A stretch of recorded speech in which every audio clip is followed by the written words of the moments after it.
सत्ता में आज हम सबसे पहले आपको उन पहाड़ प्रेमियों से लेकिन मिलवाते हैं जो अपने परिवार या दोस्तों के साथ छुट्टियां मनाने के लिए किसी ना किसी हिल स्टेशन पर गए हैं। लेकिन साथ ही आज उन पहाड़ों का दर्द भी आप महसूस कीजिएगा जिनकी सांसें इस वक्त गाड़ियों की लंबी लंबी लाइनें देखकर फूल रही है, बेहिसाब लोगों की मौजूदगी से जिनका दम घुट रहा है। आज हमने मनाली से मसूरी तक और शिमला से नैनीताल तक लगे भीषण जाम का वीडियो विश्लेषण किया है। इसमें हम आपको रील युग वाला वो पहाड़ प्रेम दिखाएंगे जो सोशल मीडिया पर कुछ रील स्क्रॉल करने के बाद उमड़ता है और फिर लोग बिना सोचे समझे अपना बैग पैक करते हैं और ऐसे जाम का हिस्सा बनने के लिए वहां पहुंच जाते हैं।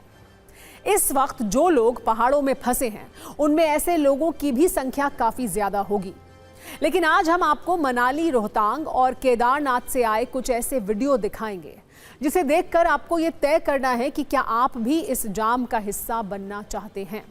सोचिए, आपने घर में किसी पार्टी का आयोजन किया है, करीब 100 लोगों के खाने पीने का इंतजाम है, लेकिन अचानक से घर में 500 लोग आ जाएं तो क्या होगा?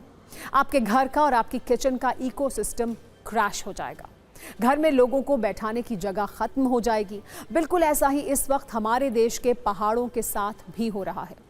सबूत के तौर पर रोहतांग से आई कुछ तस्वीरों को देखिए, जहां लोग गर्मी में ठंड का एहसास करने के लिए गए थे, लेकिन जाम की गर्मी झेल रहे हैं और सड़कों पर ही कैद होकर रह गए हैं। मनाली और रोहतांग के रूट पर इस वक्त गाड़ियों की बहुत लंबी लंबी लाइन लगी हुई है, जिसमें लोग 1 से 2 नहीं बल्कि कई घंटों से फंसे हुए हैं। एक डराने वाली तस्वीर उत्तराखंड के विष्णुप्रयाग से भी आई है, जहां 4 धाम यात्रा के मार्ग पर 2 से 3 या 5 किलोमीटर नहीं बल्कि 20 से 25 किलोमीटर का भीषण जाम लग गया है। जोशीमठ में हालात सबसे ज्यादा खराब हैं। यहां सिर्फ गाड़ियों की लंबी कतार दिखी और इस जाम में अटके लोगों को इंतजार देखा कि कब उनकी गाड़ी आगे बढ़ेगी।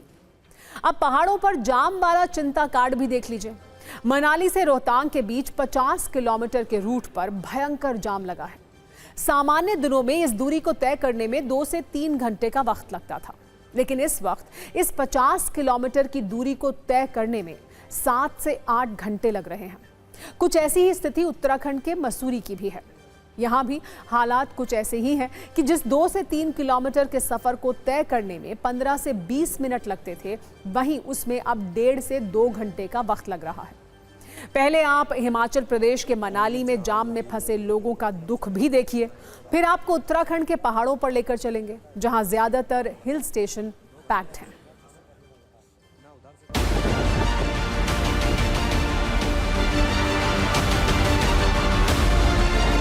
ग्रुप में निकले थे और हमें आने में अभी लगभग 12 साढ़े 12 हो गई है। अब देखा जाए तो इतना 7 घंटा हो गया है ये, और कितना 50-60 किलोमीटर के लिए हम लोग को इतना टाइम लगे क्योंकि ट्रैफिक बहुत ज़्यादा है। जैसे ही रोहतांग के एकदम बेस में हम पहुंचे, लाइक 5-6 किलोमीटर, बहुत ज़्यादा गाड़ियाँ लाइन में लगी हुई हैं। लोग भी ऐसे हैं कि ज़बरदस्ती आगे रॉन्ग वे में गाड़ी फंसा रहे हैं। ट्रैफिक की वजह से हम तो सारे प्लान्स खराब हो गए। जो आगे की हमारी फ्यूचर प्लानिंग थी, जहाँ हमने ऑलरेडी पैसा दे रखे हैं, राइड्स एंड ऑल, जो टाइम हमने बुक किया, सब गया वो सब। हम इस ट्रैफिक की वजह से डिले हो गया। सुबह 5:15 पे निकल गए थे और अभी हो रहे हैं 12:30, तो ऑलरेडी 7 साढ़े 7 घंटे हो चुके हैं हमको निकले हुए। हम अभी भी रोहतांग पूरे नहीं पहुँचे हैं, थोड़े से दूर हैं मेन रोहतांग से। तो ट्रैफिक बहुत ज़्यादा है, एक पॉइंट के बाद तो इतना ज़्यादा है कि हम पैदल चल चल के आ रहे हैं और हमारी जो ट्रैवलर है वो धीरे धीरे पीछे पीछे आ रही है।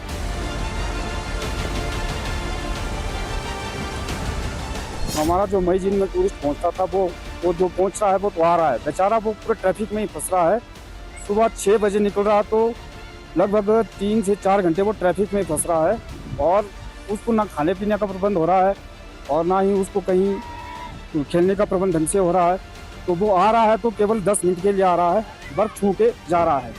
और यहाँ पर जो भी एक्टिविटीज़ है, खाने पीने की चीज़ें हैं, वो लगभग आपकी 10% भी नहीं लग रही है। टूरिस्ट मतलब क्या ख्वाब लेके आ रहा है नीचे से, और यहाँ पर उनको क्या मिल रहा है। बिजनेस को सर हमारे को बहुत काफ़ी ज़्यादा इफेक्ट हो रहा है इसमें। बहुत ज़्यादा, मतलब बता नहीं सकती। करीब हम कल रात को 2-2.5 घंटे वहाँ फंसे रहे मनाली आने से पहले। पुलिस की व्यवस्था ढंग की ना होने के कारण जाम लगता है। जाम लगता है तो लोगों के पास आज की डेट में समय नहीं है, लेकिन अगर बही दिए आधा दिन कहीं जाम में फंसे रहें तो पर्यटकों का अनुभव अच्छा नहीं जाता। उत्तराखंड के ज्यादातर हिल स्टेशन दिल्ली एनसीआर के करीब हैं, इसीलिए यहाँ के पहाड़ भी सैलानियों की बेपरवाह ख्वाहिशों के बोझ तले दबते जा रहे हैं। और जो तस्वीरें आ रही हैं वो ये सोचने को मजबूर कर रही हैं कि क्या वाकई में पहाड़ अचानक से आए इतने बोझ को झेलने के लिए तैयार हैं। क्योंकि इस वक्त 4 धाम यात्रा भी चल रही है, इसीलिए वीकेंड पर ट्रैफिक का ये प्रेशर डबल हो गया है, जिसकी वजह से 20 किलोमीटर लंबे जाम की स्थिति बन गई है। उत्तराखंड के विष्णुप्रयाग से करीब 15 किलोमीटर तक गाड़ियों की लंबी लंबी लाइन दिखी। मसूरी के पहाड़ों पर भी करीब 5 किलोमीटर लंबा जाम लग गया। लाइब्रेरी चौक और केम्प्टी रोड पर वाहन रेंगते हुए नजर आए, क्योंकि पहाड़ों में लगातार गाड़ियों के पहुंचने का सिलसिला जारी है। हालात ये हो गए हैं कि नैनीताल में बाइक की एंट्री पर अस्थायी तौर पर रोक लगानी पड़ी है। यहां भी बताया जा रहा है कि होटल और होम स्टे लगभग पूरी तरह पैक हो चुके हैं। इन तस्वीरों और इस चिंताजनक नोटिफिकेशन के बाद अगर आप भी पहाड़ों पर जाने का कोई प्लान बना रहे हैं तो आपको एक बार फिर सोचना चाहिए। एक और बड़ी बात, लोग पहाड़ों पर पहले जाम का दर्द झेलकर पहुंच रहे हैं और फिर शहर में उनकी जेब को भी झटका लग रहा है। इसकी वजह है होटल के टैरिफ। जो कमरा सामान्य दिनों में 2 से 3 हज़ार रुपए में मिलता था, वहीं अब 8 से 10 हज़ार रुपए तक पहुंच गया है। मसूरी, शिमला, नैनीताल और मनाली तक होटलों के रेट अचानक कई गुना बढ़ गए हैं। मतलब अगर आप अभी पहाड़ों में घूमने के लिए जा रहे हैं तो जाम के साथ साथ आपको महंगे होटल का भी सामना करना पड़ सकता है।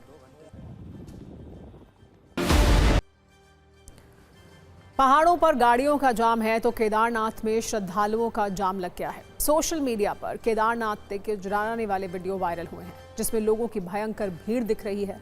लोग ठीक से आगे तक नहीं बढ़ पा रहे हैं क्योंकि वहां बारिश जैसी स्थिति भी बन रही है। इसीलिए ये तस्वीर लोगों को और डरा रही है।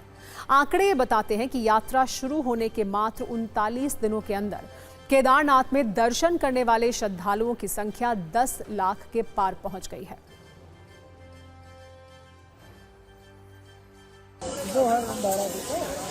इतनी जाम लगी हुई है दोनों तरफ से, ना इधर से जाने को रास्ता ना उधर से आने को। बताओ, कम से कम 2 घंटे से सब लोग फंसे हैं। ना उधर से कोई आ पा रहा, ना इधर से आ जा पा, केवल घोड़े आ जा रहे हैं बस यहाँ के। वैसे आज ये भी सोचना जरूरी है कि जो लोग गाड़ियों में भर भर कर पहाड़ों पर छुट्टियां मनाने के लिए पहुंच रहे हैं, उसमें किस तरह से पहाड़ों का इकोसिस्टम तहस नहस हो रहा है। और जब ये लोग वापस जाएंगे तो क्या छोड़कर जाएंगे। ये लोग अपने पीछे छोड़ जाएंगे प्लास्टिक और कई टन कूड़ा। यही हमेशा होता रहा है। सोचिए, अचानक हजारों की संख्या में पहुंचने से किस तरह से हिल स्टेशन पर बिजली और पानी की आपूर्ति का अतिरिक्त दबाव पड़ता है। वायु और ध्वनि प्रदूषण बढ़ जाता है। यानी एक तरह से अचानक देश के अलग अलग हिल स्टेशन पर सैलानियों की जो बारिश हुई है वो पहाड़ों के लिए एक तरह का बोझ है, जो पहाड़ों के पूरे इकोसिस्टम को क्रैश करने का काम कर रहे हैं। कुछ रिपोर्ट्स के अनुसार पहाड़ों पर आने वाला एक पर्यटक मैदानी इलाकों की तुलना में लगभग 2 से 3 गुना अधिक कचरा करता है, जिसमें से ज्यादा प्लास्टिक, कैन और बोतलें हैं। पहाड़ों में आने वाला एक टूरिस्ट औसतन 500 ग्राम से 1.5 किलोग्राम तक कचरा छोड़ जाता है।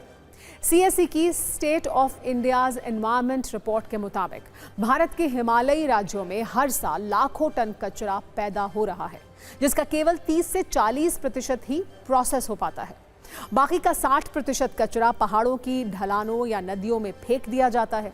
इसीलिए आप ये समझ सकते हैं कि पहाड़ों पर यह भीड़ क्यों खतरे की घंटी है। इसीलिए रील युग वाले इस पहाड़ प्रेम को कंट्रोल करना बहुत जरूरी है।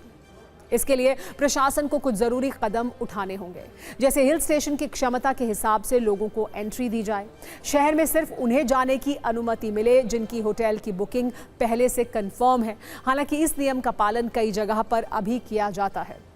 इसके अलावा हिल स्टेशन पर आने से पहले कोई ऑनलाइन रजिस्ट्रेशन सिस्टम होना चाहिए, जिससे पता चल सके कि कितने लोग वहां पहुंच रहे हैं। मौसम, ट्रैफिक और पार्किंग के लाइव अपडेट के इंतजाम भी होने चाहिए, जिससे लोग भी अलर्ट रहें।